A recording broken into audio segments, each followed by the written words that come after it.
vamos lá, começando a aula sobre reformas religiosas. Beleza? Vamos lá, gente. Primeiro, quando a gente fala em reforma religiosa, o que é que vem à cabeça? O que seria isso? Reforma religiosa. Alguém tem alguma ideia? Eu lembro logo da Reforma Protestante. Exato. Aí, aí dessa ideia a gente vê que foi algumas mudanças de fundamentos da religião mesmo. Muito bem. Exatamente, Nicole. Então, lembra logo da reforma protestante.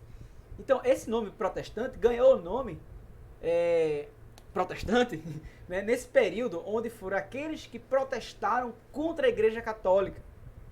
E aí o grande, a grande linha protestante, reformista, né, que incide, que divide mesmo com a Igreja Católica, foi a reforma luterana. Mas tiveram outras reformas que a gente vai ver. E olha só, antes de Lutero teve muita gente também, tá? Gente, na Idade Média, eu adorava estudar a Idade Média e religião na Idade Média, quando eu estava na graduação, né? E aí eu lembro de um trabalho que eu apresentei na graduação, olha só, a memória veio agora, que falava sobre a heresia ariana.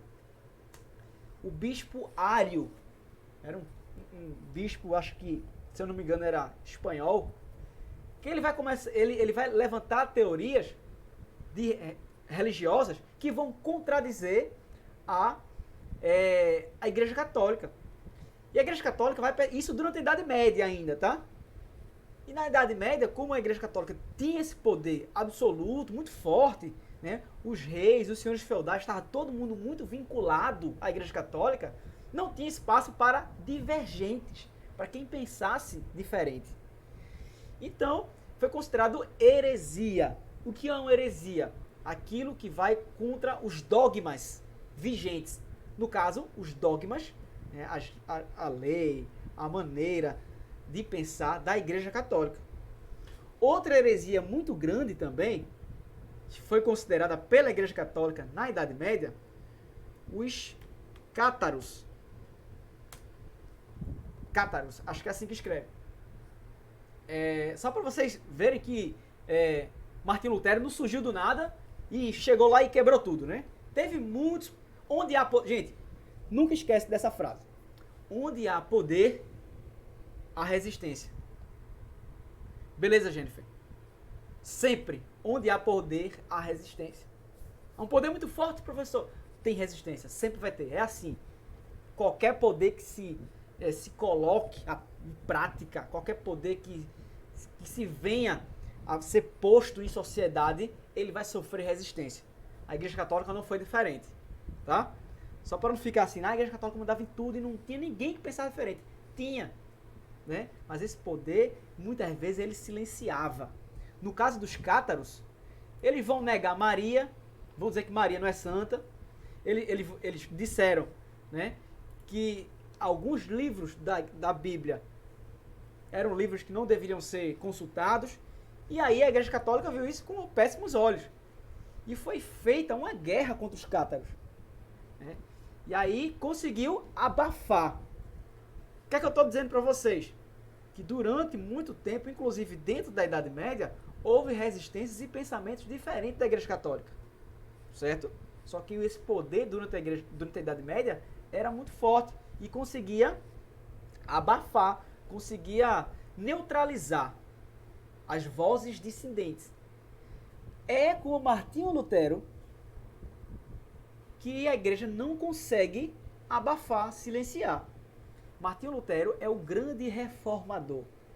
Inclusive, Martinho Lutero também pode ser chamado de renascentista. Faz parte daquele conjunto de homens, mulheres, intelectuais que pensavam fora da fé e usavam mais um pouco da razão. Martin Lutero usou isso dentro da igreja. Ele queria reformar a Igreja Católica. Só que a Igreja Católica não estava disponível para mudanças. Então foi criada outra maneira, outra forma de religiosidade cristã. Vamos estudar isso agora, meu povinho, no bom sentido, né? No sentido de fofinhos e fofinhas. Se liga. Espera aí que não está passando o slide do tio. Passou agora? Passou. Contestação à Igreja Católica. Vamos lá. Desde a Baixa Idade Média, olha aí que eu disse a vocês, surgiram movimentos que criticavam os prestígios do clero. O clero, né, gente, é o corpo, padre, bispos, arcebispos, as pessoas que compõem e ocupam cargos importantes na igreja. Então, desejavam retornar à vida simples que atribuíam aos primeiros cristãos. Alguns movimentos religiosos queriam isso. A Igreja Católica é muita riqueza, é muito poder. A Igreja Católica é dona de 1/3 das terras da Europa. Então, será que era isso que Cristo pregava? Cadê a simplicidade daquele que foi filho de um marceneiro? Né? E aí, alguns movimentos de contestação vão tentar pensar o cristianismo a partir não desse luxo todo e desse poder que a Igreja Católica tinha, e sim a partir da vida simples. Ou seja, isso ia de contra ao pensamento da igreja. Beleza? No século XIV, tem um personagem muito importante aqui, professor de teologia, dentro de uma universidade europeia, que ele vai começar, o John Wycliffe, vai começar a criticar os abusos da igreja nas suas aulas. Né? Olha aí, né? O poder da igreja católica sendo combatido pela universidade. Uma das coisas da universidade, de qualquer instituição de ensino, é exatamente isso, né, gente? É pensar, é refletir, é ser crítico. E estudo sem criticidade não é estudo, certo? John Hus, ele segue a ideia de Wycliffe. No entanto, o John Hus, ele vai ser queimado vivo pela Igreja Católica no século XIV, né? Que caía assim na ideia de que quem contrariava os ideais da Igreja Católica eram hereges, estavam cometendo heresias. E como a sociedade ainda estava muito forte, essa coisa do poder da Igreja Católica, da aristocracia, dos senhores feudais, todo mundo muito forte, muito unido nesse ideal de uma igreja que comandasse ideologicamente, você tem esses instrumentos que serviram para punir, dentre eles a fogueira. Se queimar na fogueira aquele que era considerado herege pela Igreja Católica. Beleza? Mas, se liga, o mundo gira, o mundo é uma bola. Já dizia aquele filósofo, né, do brega pernambucano. O mundo gira, o mundo é uma bola, gente. Então, assim, não há poder que dure para sempre, né? Então, começaram a crescer as críticas, dentro, inclusive, da própria Igreja Católica. Os humanistas, os homens do Renascimento, eles vão começar a criticar o luxo do papado. E também esses impostos altos, falta de preparo dos clérigos, padres e tal, abuso de poder dos bispos, vão começar a incomodar a sociedade. Uma sociedade que estava em transformação. Certo? Paulo botou aqui ali, sem falar que a leitura da Bíblia também era proibida para a população. Exatamente. Tanto é que ela só existia em latim para dificultar o acesso. Exatamente. Muito bem, Paulo. Muito bem colocado. Gente, era assim, ó, na Idade Média, né? Então, isso foi até além da Idade Média, né? Isso quebra com Martinho Lutero quando traduz a Bíblia pela primeira vez do latim para o alemão. Martinho Lutero, pela primeira vez, é ele, antes de Lutero, a Bíblia era só em latim. Quem é que lia latim, né, gente? Uma língua morta, que não existia. Eram as pessoas da igreja. Você ia para a igreja, o padre fazia a leitura, fazia a missa inteira em latim, e você tinha que acreditar só no que o padre dizia. Era assim. Então, a igreja era considerada um instrumento de Deus na Terra, o canal de Deus na Terra. Eu lembrei de um livro aqui agora. Deixa eu ver se eu acho ele. Rapidinho, um minutinho. Já vi ele ali, já vou pegar.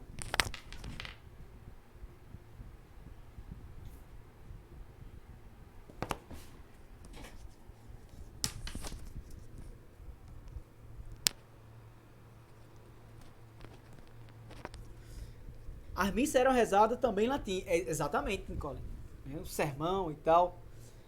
E ali Amanda botou, como queriam que as pessoas seguissem algo que não entendem? Exatamente, né? Então você tinha que ouvir o padre falar. E aí acreditar que o padre estava dizendo. Você não podia pensar diferente. É uma forma também, né, de concentrar o poder da leitura bíblica na mão só da Igreja Católica ou então daqueles poucos intelectuais que sabiam ler o latim. Lutero confrontou isso porque, de acordo com a Bíblia, o evangélico deve ser espalhado e não privado. Exatamente. Ele podia estar fazendo o que é isso? Stand-up em latim. Era. Ele podia estar falando qualquer coisa, mas era em latim, ninguém conhecia, né? Gente, esse livro aqui é um livro sobre um camponês medieval. Menóquio. Eu adoro Menóquio. Gente, Menóquio, ele é um homem que viveu na Idade Média e que esse historiador aqui italiano, Carlos Ginzburg, ele achou o processo de Inquisição de Menóquio. Menóquio era um divergente. Ele vai começar a dizer assim, padre, eu não acredito no que você está dizendo. Eu acredito que a vida ela foi criada de outra forma. Como é, Menóquio? A vida não é criada do jeito que você está dizendo, não. E outra coisa, né? Isso que você está lendo aí, eu nem sei o que é, porque eu não entendo, é em latim. Menóquio vai começar a construir ideias diferentes da Igreja Católica. E por isso ele vai ser perseguido pela Igreja Católica. A história de Menóquio mostra pra gente aquilo que eu disse a vocês. Onde há poder, sempre haverá resistência. Né? Então, assim, se a gente pensa, o poder da Igreja Católica era forte na Idade Média? Era. Muito forte? Era. Era difícil você dizer suas ideias ao ar livre, em público? Era. Mas aqui dentro ninguém entra, né? Dentro da cabeça das pessoas ninguém entra. E também existiram movimentos de contestação à Igreja Católica. E aí, o que a gente vai ver aqui com os reformadores é que o contexto, e aí retomando o que eu estava dizendo, né? O contexto, vou até escrever, o contexto de ascensão da burguesia foi extremamente importante para que as reformas acontecessem. Como assim, professor? O que é que tem a ver a burguesia com reformadores? Com reforma religiosa? Se liga! Olha pra mim. O que eu vou dizer agora vai mudar a vida de vocês. Mentira, não vai não, tá? Mas olha só, é bem importante. Perceba. Né? Então, a Igreja Católica, ela se sustentava nessa elite da terra, nos senhores feudais, nos pequenos reinados, nos ducados, que era interessante manter o servo sendo servo, o senhor feudal sendo senhor feudal, e quem tem poder, tem tudo, e quem não tem nada, tem que trabalhar até a morte. Certo? Com a baixa Idade Média, o renascimento comercial, o surgimento de uma nova camada social, de uma nova classe social, burguesia, a sociedade vai começar a mudar. Porque a burguesia, quem era a burguesia, gente? Os pequenos comerciantes, as pessoas que viviam de negócio, não tinha espaço na sociedade medieval. E aí a burguesia vai começar a ganhar força. A burguesia é uma classe social extremamente revolucionária. A gente vai ver, no nosso ano que vem, a gente vai ver, ó, gente, o que um burguês na Idade Média? É um Zé Ninguém. É um cara que tem um comércio, mas não tem espaço para nada, porque a sociedade era marcada por nascimento. Era uma sociedade muito estratificada, não tinha ascensão social. Você valia pela família que você vinha, da sua origem. Sociedade estamental, né? Exato, sociedade estamental, Idade Média. E aí, o burguês, a figura do burguês na Idade Média, era, vou botar aqui, de uma forma bem coloquial, tá? Um Zé Ninguém. Aí, a gente vai estudar na terceira unidade do ano que vem, a gente vai estudar que na França, nos Estados Unidos e na Inglaterra vai acontecer as revoluções burguesas.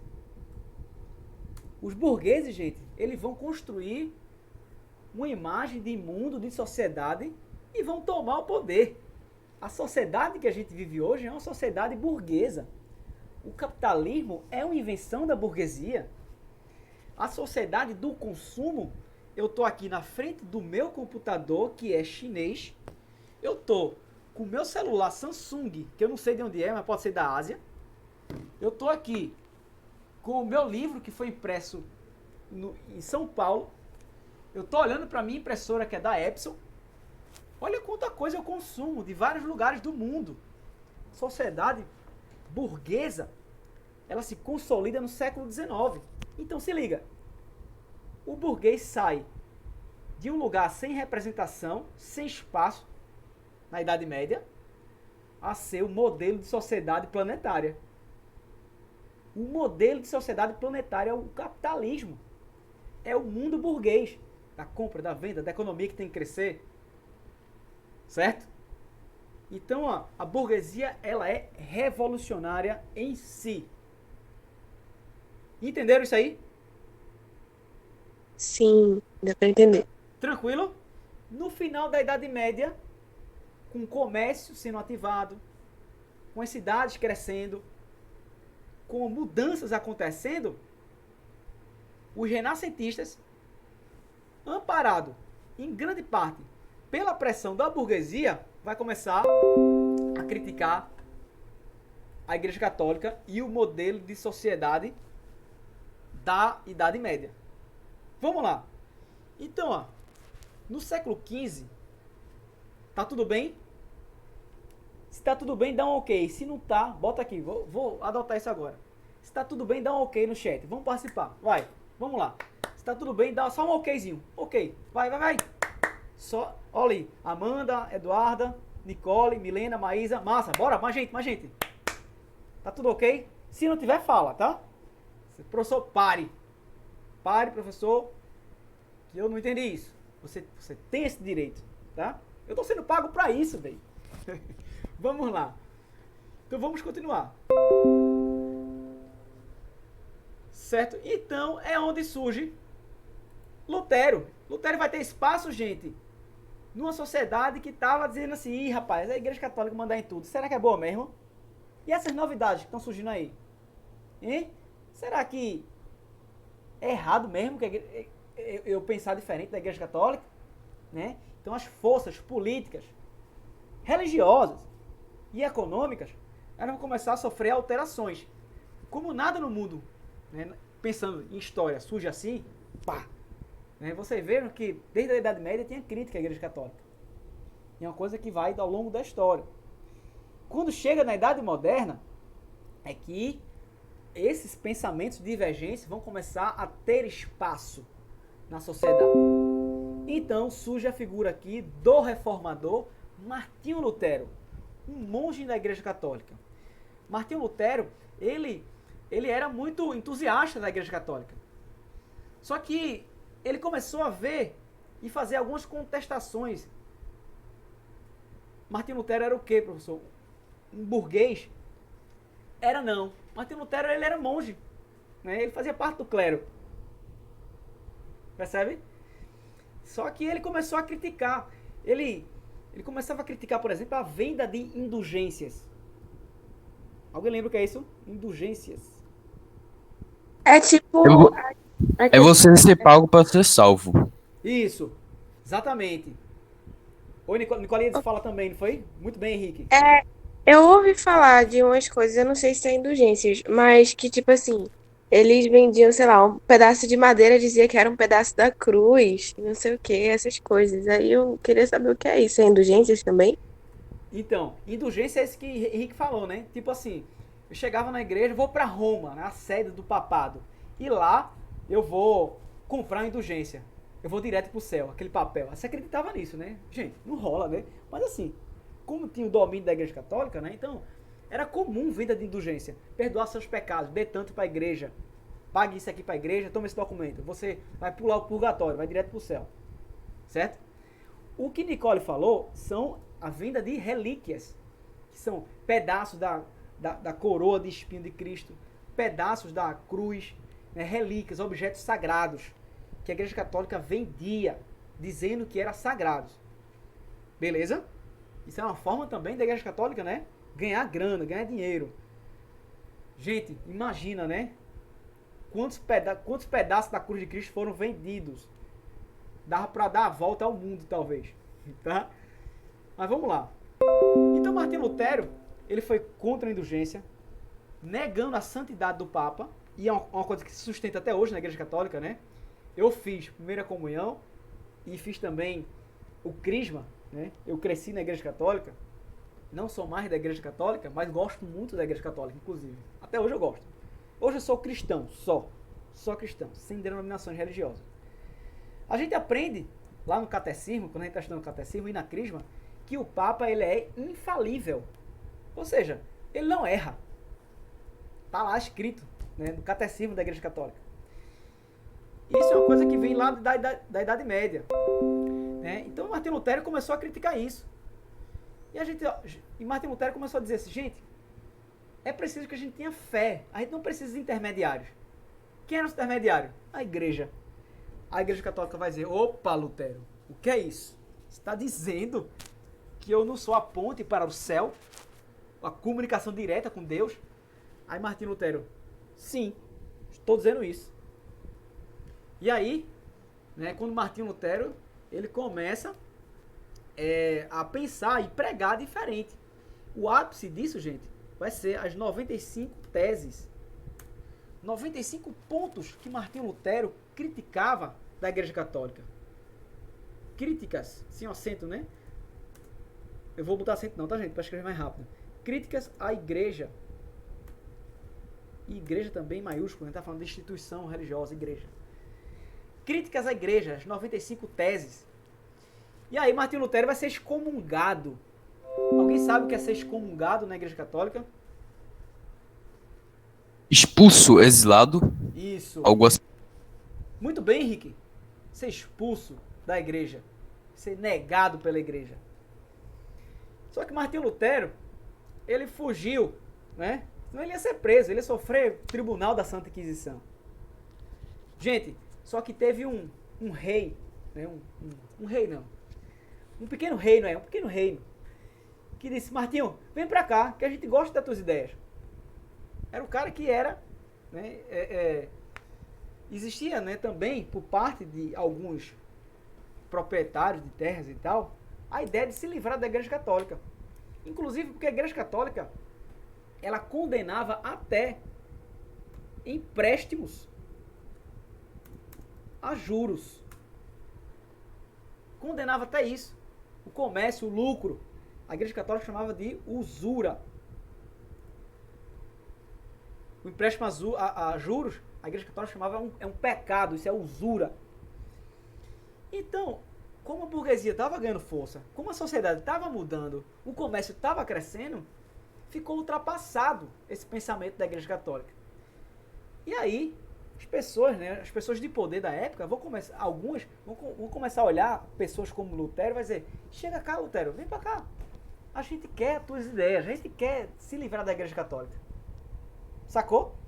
Lutero ele fugiu, ele ficou durante alguns anos, né, dentro de um castelo, e foi lá que ele traduziu a Bíblia pela primeira vez, para as pessoas terem acesso à leitura direta dos textos sagrados. Beleza?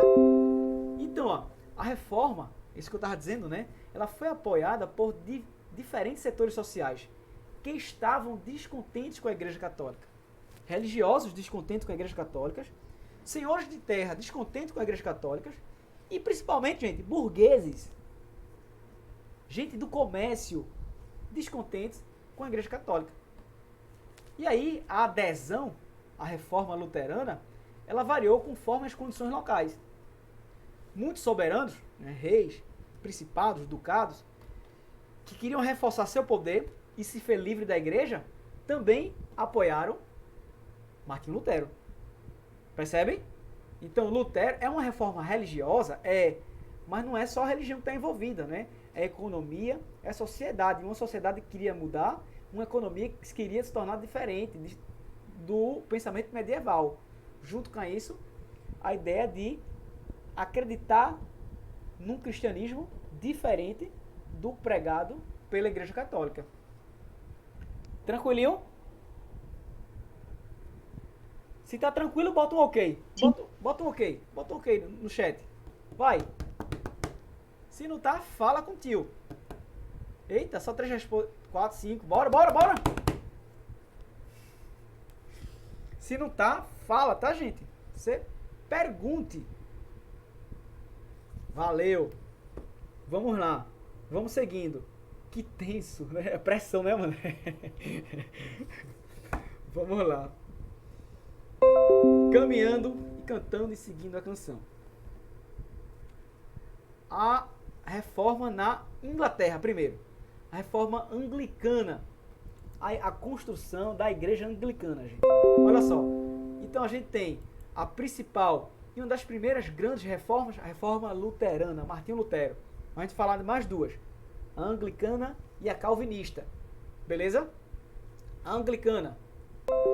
O rei Henrique VIII, tá faltando um númerozinho aqui, Henrique VIII, entra em conflito com a igreja, desculpa aí, em razão da sua recusa em desfazer o casamento com a princesa, né? Ana Bolena, o nome dela era. A igreja espanhola. Não, Ana Bolena não. Ana Bolena era uma das mulheres de Henrique VIII. É o seguinte, quem é católico sabe, o casamento é indissolúvel. Uma vez casado, sempre casado para a Igreja Católica. Para a Igreja Católica é assim, até hoje. Eu casei na igreja, padre, vim aqui me separar porque eu separei da minha esposa, a gente tá morando junto, mas não. Aí o padre vai dizer, não, aqui na igreja você sempre será casado com sua esposa. Exatamente, não pode casar 2 vezes na igreja. Só que Henrique VIII, rei da Inglaterra, ele queria casar novamente. Aí o Papa disse, não, você não é maior do que a igreja, apesar de você ser rei. E aí Henrique VIII, ele vai romper com a Igreja Católica e o principal motivo foi esse, né?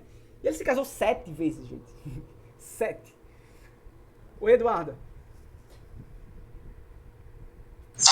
Ô, professor, mas no caso, eu tenho uma dúvida. Fala. Porque, pelo que eu saiba, assim, a igreja anglicana, né, a princesa Margaret, lá do Reino Unido, ela queria casar com, na época, sei lá, o cara que ela gosta. Só que ele não era divorciado, aí, tipo, ela não podia casar com ele. Aí, eu tô na dúvida agora, a igreja anglicana, ela aceitava ou não, tipo assim, de fazer o casamento?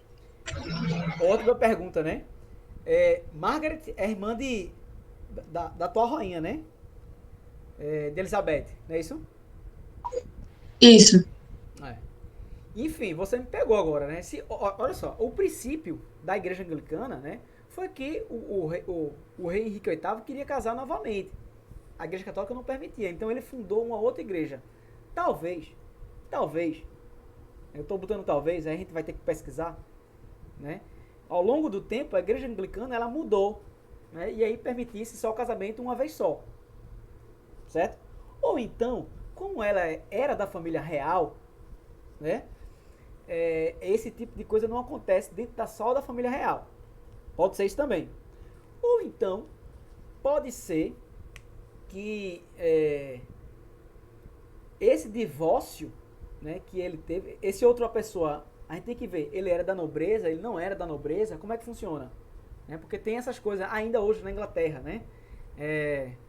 Quando você vê, né? Isso você está falando, isso talvez seja de 1950, 1940, né? Por aí, esse casamento. Eu lembro alguma coisa sobre isso, né? Tem o príncipe, né? Tem um príncipe Harry, eu acho, né? Que ele casou com uma plebeia, né? Por exemplo. Inclusive ele abdicou de ser nobre. A gente tem que ver, tá, Eduarda? Mas assim... Tipo assim, eu não tenho certeza, né, se ela não pode se casar com ele justamente por causa do divórcio, né? Pode ser que tem outra coisa aí, mas... Uhum. Pelo que eu me lembre, tipo assim, eu tenho uma vaga lembrança que pode ser isso, mas também não tenho certeza de nada. Entendi. Entendi. E pode ser isso também, né? Aí vai ter que pesquisar, aí vai ter que ver, né? É, enfim, mas aqui, no século XVI, exatamente 1534, e não é preciso vocês gravarem esse número, tá? No século XVI é criado a igreja anglicana com esse princípio de que para que o rei pudesse casar com outras pessoas. Percebeu? Se houve essa mudança, a gente vai ter que investigar. Beleza, Eduarda? E o rei ele se torna o líder supremo, né, da religião anglicana. Outra religião surgindo. Tem a luterana, que se divide, né? Hoje tem milhares de igrejas com o princípio luterana, anglicana. E também teve a reforma calvinista. A reforma calvinista, João Calvino, teólogo francês, ele criou uma versão radical da proposta luterana. Ele vai dizer o seguinte: existe uma coisa chamada de predestinação. Talvez, se viesse aí numa prova de SSA, por exemplo, falar de predestinação. Essa é como se a gente já nascesse predestinado no que a gente vai ser. E essa reforma, e aí você poderia melhorar. E olha onde entra um princípio burguês aí. Como é que a gente melhora? A gente pode crescer, a gente pode melhorar de vida, a gente pode trabalhar para melhorar. É um princípio burguês que vai ser incorporado pela reforma, pelos calvinistas. Então, a devoção ao trabalho e à riqueza material como uma forma de melhorar. Uma vez que eu não sei se Deus me predestinou para ser o quê? Então eu vou procurar melhorar. Então, na Idade Média, o trabalho era visto como uma coisa de servo, né? Aqui não. Trabalho dignifica o homem. Inclusive, é uma frase que a gente escuta até os dias de hoje, né? O trabalho dignifica o homem. Essa positivação do trabalho, essa mudança no sentido do trabalho. Trabalhar na Idade Média é ruim, coisa de servo. Trabalhar agora, na Idade Moderna, segundo os princípios burgueses, incorporado pelos calvinistas, trabalhar é uma coisa positiva. Melhora você. Percebe? Então, a devoção ao trabalho e à riqueza material como forma de reconhecer os abençoados, as bênçãos de Deus. Muitas igrejas, gente, ela incorporam isso até hoje, né? É a chamada teoria da prosperidade. Para você ganhar, para você ter, para você doar dinheiro à igreja, né? Aí entra questões que eu não vou discutir, né? Tem igrejas muito atuais e muito fortes no Brasil, né? Que pregam isso de maneira muito forte. A origem é aqui, ó, tá? No início da era moderna, onde os princípios burgueses eles estavam ganhando força e foram incorporados pelas religiões, principalmente pela calvinista. Entendido isso aí? É legal estudar história, né, velho? Eu acho muito bacana. Porque a gente vê a origem das coisas, né? A gente vê como é que as coisas surgem, né? Como é que as coisas são construídas. Tudo, do olho para fora, é uma construção social. A gente pensa muito também, né? É isso mesmo, Amanda. Beleza? A história é tão bom, né? Luiz Gonzaga dizia assim, né? Se eu nascesse de novo, eu queria ser filho de Santana e Januário. Queria ser forrozeiro do jeito que eu sou, né? Se eu nascesse de novo, eu queria ser professor de história, né? Graças a Deus. Olha aí, né? O discurso religioso entrando em mim, né? Faz parte, né? Eu cresci dentro de uma igreja. É muito bom ter como questionar, exato. A gente não deve abrir mão disso. Sempre questionar. Tem um cantor que eu gosto muito, que é Belchior, né? Ele tem uma música que fala assim, né? Sempre desobedecer, nunca reverenciar. É nesse sentido, né? De questionar, sempre questionar. É isso que se faz num país livre, né? Numa sociedade livre, democrática. E esses princípios a gente, claro, né? A gente tem que ter tem que ter também uma linha, né? Falei, então eu posso questionar tudo, né? A Terra é plana, né? Tem coisa que a gente questiona, mas que não faz sentido, né? A gente tem que a partir de coisas inteligíveis, né? De coisas que a gente possa criar uma linha argumentativa e que tenha cabimento, que tenha viabilidade. Porque você pode ter opinião sobre tudo, né? Mas aí bem, tem opinião que é para se lascar, né? Terra plana, terra em forma de rosquinha, terra quadrada, quando o Nicole botou aí. Não, existe imagem da Terra, existe uma coisa consolidada. A Terra é esférica. Ponto. Você pode questionar outras coisas, né? Sobre como é que a Terra se mantém no universo, né? Qual os gases que formam a atmosfera da Terra, será que não tem outros? Aí você vai ter que fazer uma pesquisa para provar que tem outros, aí sim. Né? Então o princípio do questionamento é para você apontar para questões inteligentes também, né? Um ponto, né, que a gente tá vendo hoje no Brasil um momento terrível, né? Então a gente tá botando opinião na frente de ciência. Eu vou dizer isso, porque não tem cabimento a gente numa pandemia e gente se recusar a tomar vacina. Não tem. É provado que a vacina vai combater o vírus. Então por que você não tomar a danada da vacina? Ah, na minha opinião, eu não devo tomar, porque não é para ser livre. Mas você tem responsabilidade social. Se você não toma, a coisa ainda fica, o vírus fica circulando e você pode infectar outras pessoas, né? Você pode não tomar, né? Mas tem empresa já aí dizendo que quem não tomar vacina vai ser demitido, porque não quer ninguém circulando vírus por aí. E a vacina é o remédio cientificamente comprovado. Percebam, eu não estou impondo minha opinião. É o seguinte, você pode ter opinião de tudo, mas quando tem um fato sólido, consolidado, cara, você vai ter que mudar a sua opinião, cara. Eu tinha uma ideia, gente, de zoológico, muito, assim, eu odiava zoológico. Ah, zoológico deixa o animal preso, é ruim, o animal fica lá sofrendo, se lascando e tal. Teve um aluno do 2º ano, do ano passado, que disse assim, professor, o senhor está com ideia de zoológico muito ultrapassada. O aluno falou para mim. Eu falei, por quê? Prende o bicho fica lá e tal. Eu disse, não, professor, isso é uma ideia de zoológico ultrapassada. Os zoológicos hoje, eles servem, a maior parte deles, para resgatar os animais. Aqueles animais são animais, na maior parte das vezes, que eles nasceram ali no cativeiro. E aqueles animais servem para estudos, para beneficiar outros animais. Então esse zoológico que o senhor está vendo aí é o zoológico do século XIX. Sabe o que eu fiz? Eu mudei de opinião. A opinião, ela se muda de frente ao fato. Né, gente? Então assim, a gente tem... O questionar é massa. Ele tem sempre que existir. É isso que a gente diz, é isso que a gente, professor, né, fala para os nossos alunos. Questione, inclusive o professor. Né? Agora, cabe ver como é que você vai questionar, né? Se existe essa viabilidade inteligível, racional. Não tomar uma vacina é uma maneira irracional de se comportar. Porque a vacina é comprovado, independente de opinião. A vacina, ela imuniza você. Então, na minha opinião, não imuniza. Então tá errado a sua opinião.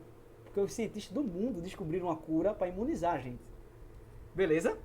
Vamos lá. Inclusive o Estado brasileiro certificou isso, né? Quando a Anvisa diz assim, tá aprovado essa e essa vacina. Então o Estado brasileiro está dizendo, essa vacina, ela funciona. E tá aí. Certo? Momentos à parte. Vamos voltar. Tá claro isso aí? Né? Eu nunca vou me contrapor com vocês por conta de opinião. A gente vai discutir. É diferente. A gente vai argumentar. A gente vai construir ideias. Mas não pode chegar por aqui e dizer assim, professor, Terra plana é minha opinião. Eu vou ter que dizer assim, tá, então você vai continuar com essa sua opinião, mas infelizmente você está errado porque a Terra não é plana. Né? Tem coisas que não é verdade. Ainda existem mentiras. Né? Vamos lá. Voltando, né? Essa coisa da prosperidade como resultante do trabalho era sinal da graça de Deus. Então vejam como os princípios burgueses, eles estão aqui, casadinhos com a reforma calvinista. A Igreja Católica, ela condenava o lucro. Os calvinistas diziam assim, não, o lucro é bom, melhora o ser humano. Percebe? Então, as reformas religiosas, elas não poderiam ter saído antes da burguesia ter ganhado extensão e expansão. O mundo, a perspectiva burguesa, beleza? Ela vai ganhar um fiel aliado que são as religiões protestantes. E aqui, ó, mapa das reformas. Vamos ver aqui esse mapa aqui. Outras religiões aqui, né? Religiões muitas vezes aqui islâmicas, a religião russa aqui, mais para cima, Império Russo, embaixo as religiões de matrizes africanas e também islâmicas do norte da África. Aí você tem ainda, apesar que a gente está falando de reforma, mas vejam, né? O domínio católico ainda era muito grande, tá vendo, gente? Na Europa, muito grande. Mas começou a sofrer esse impacto. Ó, zonas de domínio luterana. Esse rosinha listrado aqui, zona de domínio calvinista. E zona de domínio anglicana, veja, né, que se concentra, né, no Reino Unido, Inglaterra, Escócia, né, e o Reino Unido divide aqui, né, com luteranos e calvinistas. Beleza? Se liga aqui, esses calvinistas aqui, ó, a gente quando for estudar Revolução Inglesa, a gente vai falar deles, tá? E é isso. E para finalizar agora, né, nesse movimento de reforma, de contestação à Igreja Católica, você tem a contra-reforma. É a Igreja Católica se organizando para impedir o crescimento das outras igrejas. Então você tem uma reforma interna. Anota aí, tá, gente? Contra-reforma. Uma reforma interna para conter as religiões protestantes. As reformas. Contra-reforma. Aí você tem o surgimento de alguns pontos importantes que vão servir para a gente em outros momentos. Os jesuítas, a criação da ordem jesuítica, vou até anotar aqui. Ordem jesuítica. Os jesuítas, gente, os padres jesuítas, são conhecidos como os soldados de Cristo. Se liga, a gente for falar de história do Brasil, de expansão marítima, a gente vai falar dos jesuítas, tá? É uma ordem da Igreja Católica criada exclusivamente para difundir, espalhar os ideais católicos. Beleza? Jesuíta, muito importante. Os jesuítas estão presentes na colonização do Brasil. Muito forte. A gente vai falar sobre isso. Concílio de Trento. Um concílio é uma reunião da igreja para discutir algo importante. Aqui, o Concílio de Trento reafirmou os dogmas fundamentais da igreja e a autoridade do Papa. É uma forma da Igreja Católica dizer assim, ó, é isso mesmo. Eles estão com esse papo aí de reformas, mas nós não mudamos. Nós somos Igreja Católica. Restabelecimento. Se restabelece o Tribunal do Santo Ofício, as Inquisições, como maneira também de punir pessoas que vão aderir a essas outras ideias. E por último, o Index seria uma lista de livros proibidos. Livros que poderiam levar a pensamentos outros que não sejam o pensamento da Igreja Católica. Beleza, gente? Tranquilo? Então, ó, a gente fecha esse assunto aqui sobre as reformas religiosas e a contra-reforma religiosa.